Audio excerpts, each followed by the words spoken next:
spend that $300,000 a year in getting gas here 24/7, 365. In the event that our only transmission line went down, we'd have gas here to run the turbines, and it wouldn't be a problem that we only had one transmission line. So we'll see what ITC says. It's a waiting game.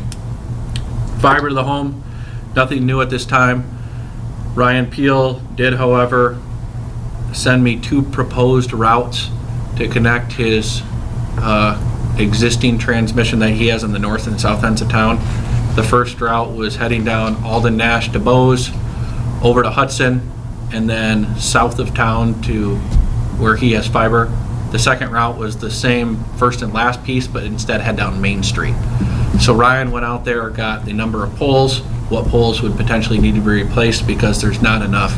The poles aren't tall enough to support the current utilities on them, plus adding fiber. I haven't heard back from him, but this is something I'll just keep everyone updated on. Citywide phone project and fiber extension to city facilities. We met with IT Consulting. We, as in myself, Steve Bucola, Rich Lambombard, Betsy Davidson from Adorio Technologies.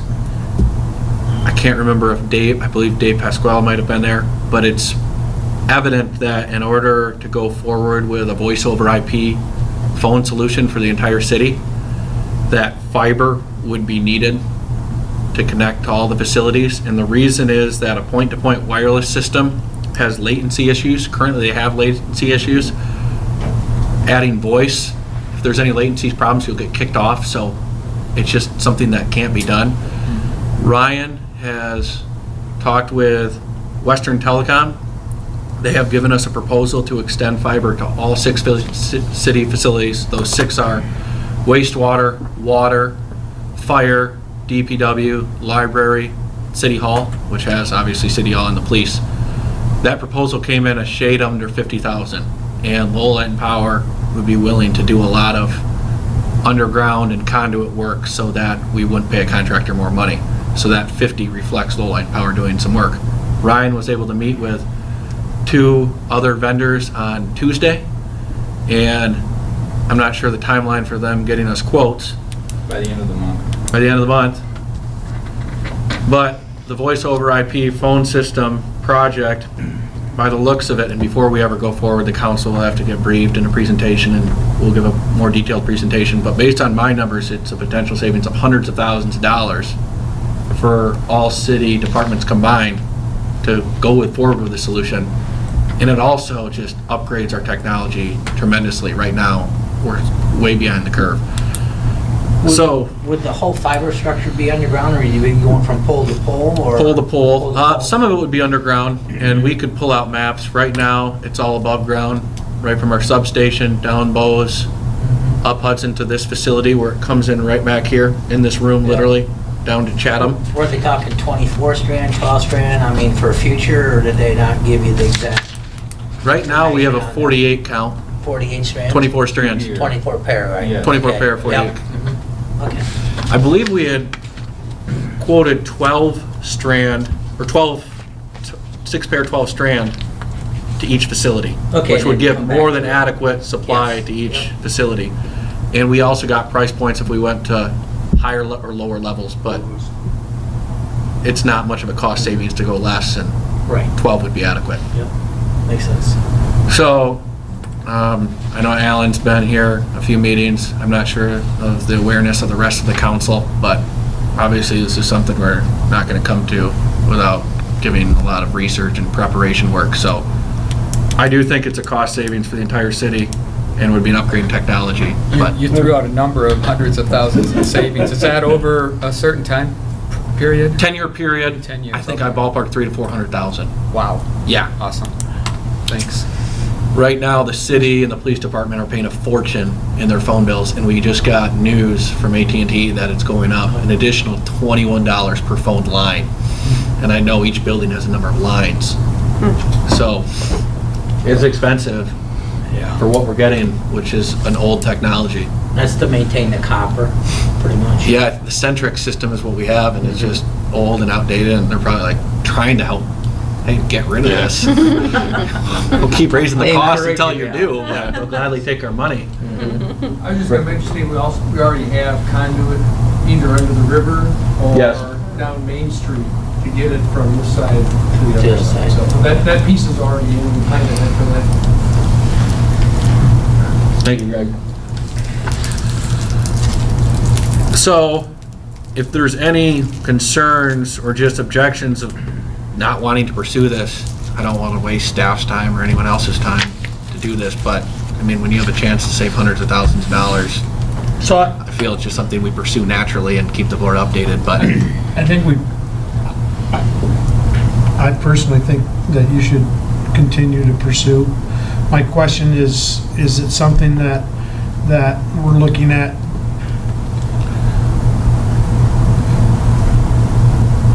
soon? The city, you know, a 50-50 split on cost, or is it something, again, I'm not trying to, I know that the city has always, I mean, has had really tight budgets. Right. So is it something that maybe that Low Light and Power would be underwriting to begin with, and the city would pay back Light and Power over the 10-year period, or how do we, I mean, how, I did have ask we the looked at all those different things? fiber quote to be broken down by facility. Okay, I talked with Steve and Rich, and it was their impression that each department would pick up their cost to extend the fiber initially. Now, the phone project's something completely different. The fiber's just needed to be able to support the phone project.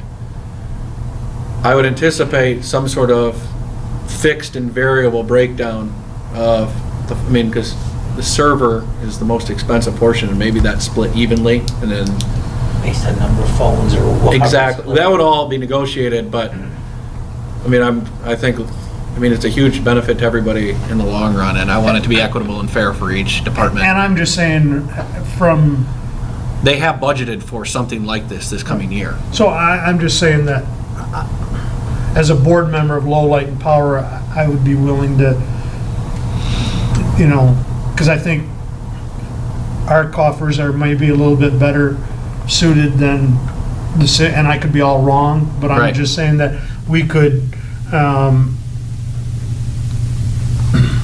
you know, do something, and then the city be, you know, because I know roads are so important. Right.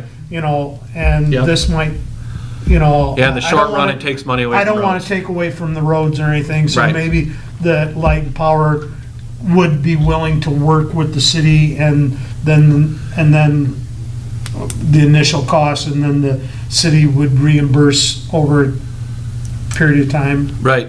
Again, I'm just, for me, at my. Yeah, I think those I'd are be definitely willing- details willing to that look at that. we'll have to discuss down the road, but we have to make sure that for sure the council and the Light and Power Board want to see this project Alan, go. in the budget you guys just approved, was there something from in the police department for their phones as well as the city? Did you Jeff, see recall something? that? Yeah, Yeah. I thought there was something in They there. set it aside for, Mhm, yeah. because they figure right out the bat, we're gonna save so much things. Okay, I mean, I'm Yeah. just. Yeah, the return on investment is Mhm. fast, so we can definitely, talk about that when I'm as the just project. grateful that you initiated that study. Well, Steve That's- Buchla and I talked at Dan Desjardins' retirement party at the chamber. Did you? But it was too late in the game because the budget had already been approved. He's like, hey, can you just look into this? Uh-huh. Well, then, about a year later, I finally got back to him. I think he thought I forgot about him. He's way ahead of his time. Right, he is. Yeah. Okay, we're nearly done. Arbor Board, there's a vacant position, and historically, one of the 5 positions on the Arbor Board was filled by a Low Light and Power Board member. Tamala is no longer on our board, and there was talk last month that we were going to wait until we had a new board member, and we do. So, I'm just saying, Meaning- I know Greg's on a lot of things, I'm on a lot of things. Again, because the Arbor Board meets during noon, second Monday, again, I know that that's hard for Tina, probably really hard for Andrew. I mean, I don't know what your schedule is. I'm still employed. I'm Okay, still working. but I'm not retired yet. I'm self-employed. I would be willing, 1 noon out of the I can work into my schedule, so I'm just, Typically, they're not not that long. I want to be on it, I'm just saying that I could make it work Okay, easier than, then I know that Tina and Andrew are both employed in Grand Rapids, be and tough, that'd be tough for them to, right. Is it possible for me to be the backup if Perry needs, I'm on the council, but I'd be willing to back up Perry if he got in a bind and needed somebody to step in for a meeting or And two. if the board. Does the council have someone on the Arbor Board? Yeah. Yeah, we have Jim. I could back you up. Okay. I could too, I mean, if- Ryan or I try to attend the meeting as well. Okay. To attend. I mean, we can't Yeah. vote, With but little we do notice. try to attend to know what's going I mean, I on. do set my own schedule, but so, I mean, If the board would like Alan to be, I don't know if he could be a voting member, but I mean, I think it real, I'm nothing against Alan, I think it needs to be A a light power light member. power Okay. board member. yeah, Perry can be the primary guy with a couple of backups. yep. so at the July 18th meeting, I guess, when it comes to the vacancy position, Perry is the guy. Okay. So then he would be the only voting member, right? So if Greg or any one of us would. You could go. Were to go. Yeah. Yeah, we To would just represent fill, Light yeah. Power, we couldn't Yeah. vote, but we could still Well, be. you can change it, you can do just like we did, you can change it, so whoever Attend. substitutes can vote. Oh, you Do can? that on the fire board. Oh, okay. Would some special appointment have to be made at the council meeting because you're appointing specifically Whoever Perry? the attending board member is has voting privileges. Oh, okay, nice. Okay. Okay. Because we did that because the fire board's so important. If somebody doesn't show up and they vote, you don't have a say, so. Right. So that's why we did that.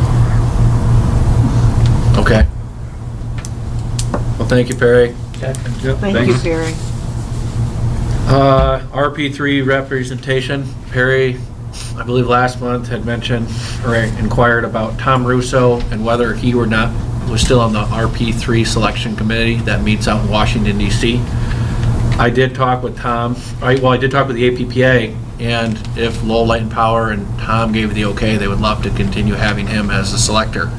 I have a more formal meeting next week with Tom on the 19th to discuss this possibility, but based on preliminary talks, he would love to continue to take part in that. I think it would be beneficial for Light and Power not only to have a representative who happens to be a former Lowell Light and Power employee, keeping us up to date on anything that does go in Washington, but keep us in the know on the RP3 program and just promote us positively in DC. So I am going to have that conversation with him next week. I would support, I'm just saying as a board member, I would support Tom being on the RP3. Yep, me It too. is a I would pretty too. honorable position. I think Definitely. there's only a handful of selectors in the nation, and Tom was chosen because of his past experience. And the person I talked to really had high regards for Tom, so it's pretty cool. Job posting, there was a posting in the Ledger, the Buyer's Guide, with the Chamber, and on Craigslist, and on our website for a communication specialist / office assistant. We've given a due date of July 20th for that position, so if anybody's watching, they can go to our website and find that job posting and send in a resume or drop one off to the Lowell Light Power office. Nothing new in terms of diesel generator equipment removal at our building. Nothing new with Alden Ridge. Mutual aid, and a few items that I would like to add. Mark, Ryan got a call, I believe, Friday evening, and East Lansing got hit really hard with a storm, and Mark said pretty much the entire community of East Lansing was out. And Mark, what? 10,000? 10,000? Mark and Justin left at 6 a.m. Saturday morning to assist in rebuilding their lines and getting power back up and running. And Rich Mutchler, after he drove a truck in the parade, went out to East Lansing and joined up with Mark and Justin, and they were there all day Saturday, all day Sunday, all day Monday, and came back Tuesday morning. So Lowell Light and Power is part of a mutual aid group, and it's municipals helping municipals. And hopefully Lowell Light and Power is never in the position that we need to call other people, but We have been able to help Portland, Traverse City, and Lansing now.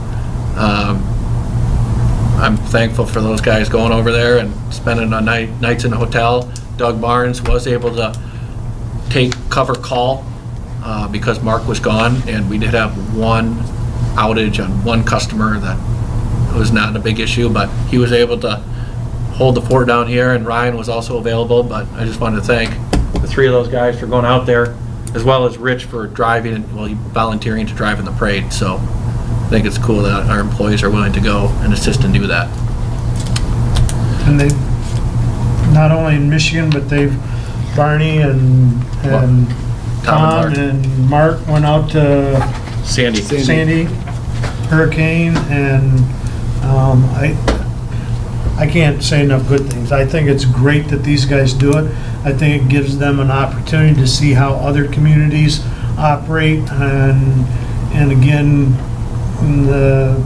it helps us if we ever need it. I think people will be lining up to help Lowell. So it's great that you guys do that.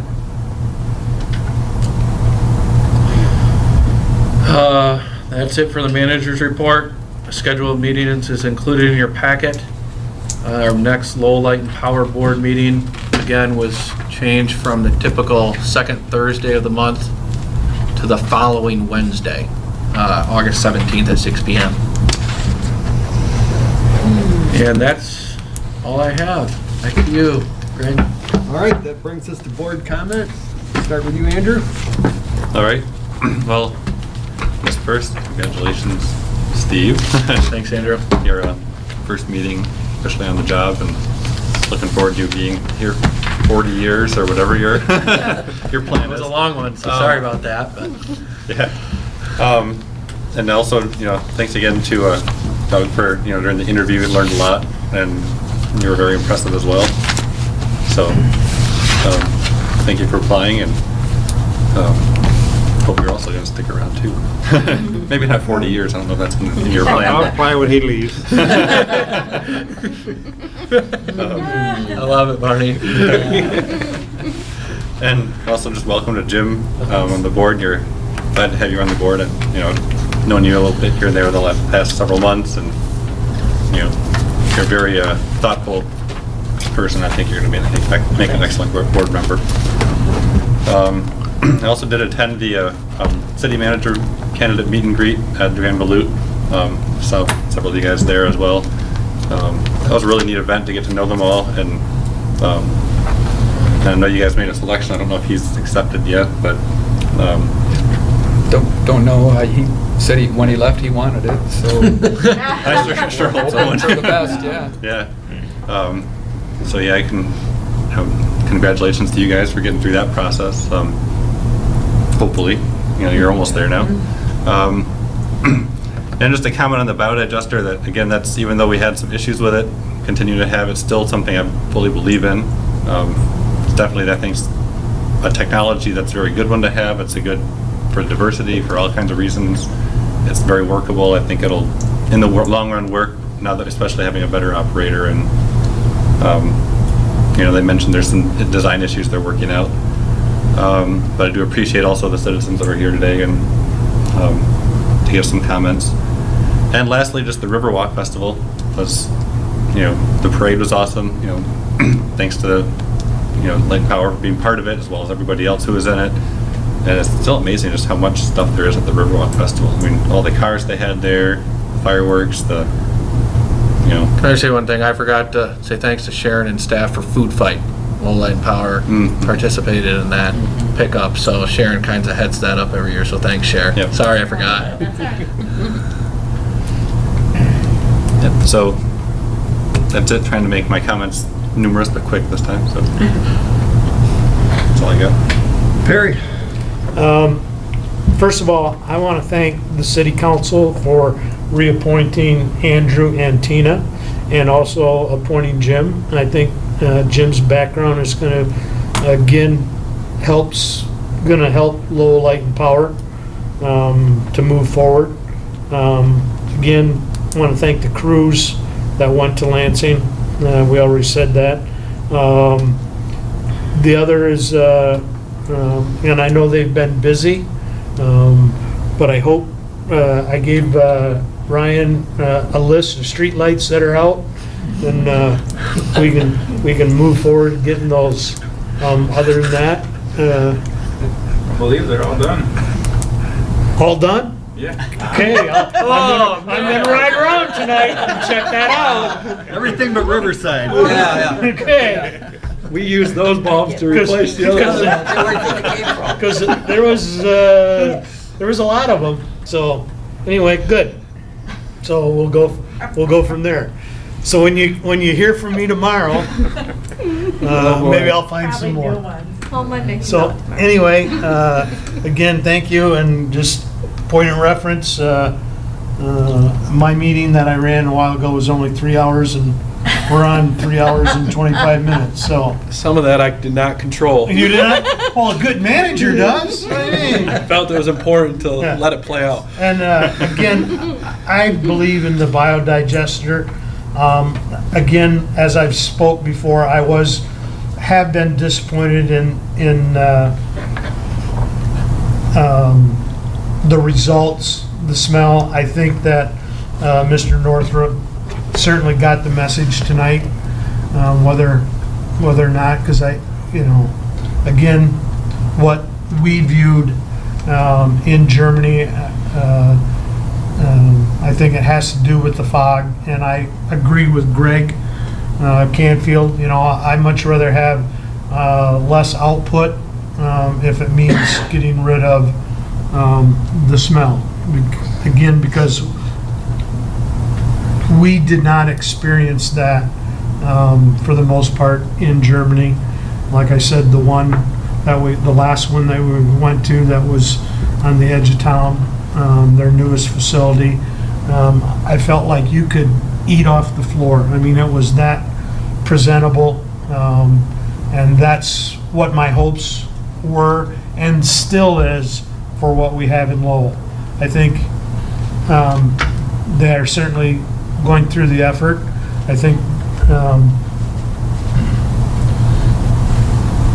not all the citizens, I think some understand in order to achieve that, they have to have the fog. It has to be operational in order to move through and remedy some of the issues that they have. I think it's hard to just shut it down, think that you're going to be able to fix everything and then get it back online. I think they have to work through that. Again, it just needs to happen sooner than later. So with that, things are going great for Light and Power. And again, welcome, Steve. I've been here. And my question is, are you gonna stay in the same office? Because I think that's a nice office with the windows on all three sides, and We've talked about things, and I do plan to move to the new office, okay. but I'm waiting until we get a new person in here, and we're gonna make all the transition at once, so. And thank you, Barney, for it's always a tough decision, when two people that and we grew up together applying for the position, and but you are certainly a valued employee of Lowell Light and Power, and hope to continue, and enough said. Thank you. Jim? Well, I want to thank the board for appointing me to the position. I'm really looking forward to the opportunity.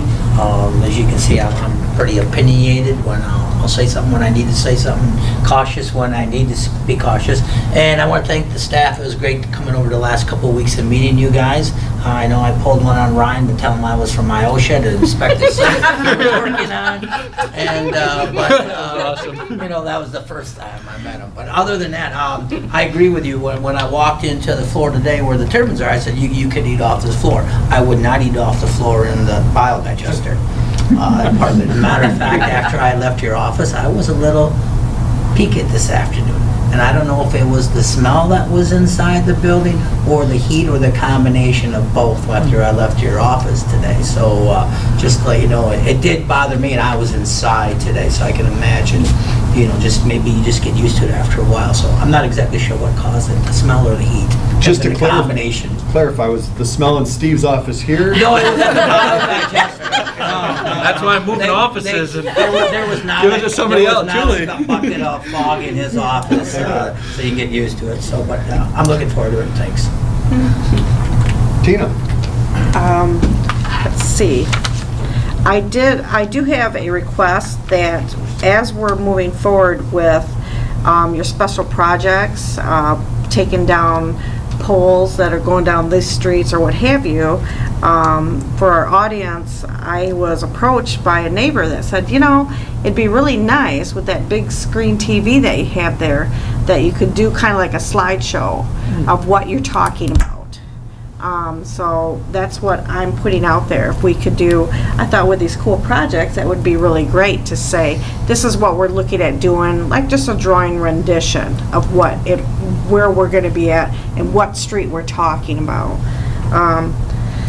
Let's see, thank you for helping in Lansing. Wow, that was a big project, and like you said, that's a badge that, we carry with us in all these cities that we're helping. Little town of Lowell, we're really quite the crown jewel here, so I really do appreciate it. Steve, thanks for not leaving us. I appreciate it that you took the job and you're going to stay with us, and I appreciate it. I can't wait to see how everybody, you and your future family and down the road. This is going to be a great growth for all of us. So I really do appreciate you sticking with us, and we're really got a great staff here. And the food fight I heard was pretty tough, So thanks for doing that. Somebody told me that, that's not an easy deal to do. So, I'm going to tell you right now, Sharon, you really do seem to pull it off, and like, oh, it was nothing. Well, it is. It is. So, and that's what I have. All right. And when you're talking slideshow, I'm expecting a slideshow coming back from Brazil. Yeah. Yeah. All right. I hope I make it back. For you that are in the audience land, Steve has planned to go to Brazil to see the Olympics. Yeah. And he's planned that for 3 years. 3 years. Yeah, I'm excited about it, but the media makes it seem like I shouldn't be, but I am. So I'm glad you are. Good. Congratulations, Steve. Thank you, Greg. There was some stiff competition here. We had 4 excellent candidates, but we see a lot of bright future with you, and congratulations. Thanks for taking the job. Thanks to our linemen for going and helping Lansing, East Lansing. That's great to do that again. And Barney covers their on-call spot, so I appreciate everybody helping, whether it's there or here. Welcome, Jim. I petition for you to be our guy based on your background and knowledge and expertise, and you can see in the first meeting that you're going to be a great addition to the board. I like your just the way you handle things, so look forward to that. And on the biodigester, I agree, it's a great project, but I think we really have an obligation to the community and to the neighbors that we have to get this thing under control, and hopefully it would be a short-term reduction in output, but we just can't have a all summer deal with that thing smelling up the neighborhood. And I think the neighbors, they've kept quiet and given them, a chance to straighten it out like we have, but we're at the point that it needs to get better. And the fact that Greg cut his vacation short, he sees how serious this is, and I think we'll get some good response from them. Thank the community for showing up for that. I think that covers what I had. Ellen, Ellen, I'm sorry. Me? Yeah. Oh, congratulations and welcome. And thank you guys for going to Lansing. My wife's cousin and her husband were out for what they were said was going to be 8 hours. It turned out to be 2, probably because you guys were there. So thank you. Yeah, and great meeting tonight. I am in favor of the biodigester. I've had my issues with it, but it's a good project. We just need to make it workable for the citizens that live around there. So I agree. I would move to adjourn. I'll second that. We need a support. He did. I just We did. got a motion to support. All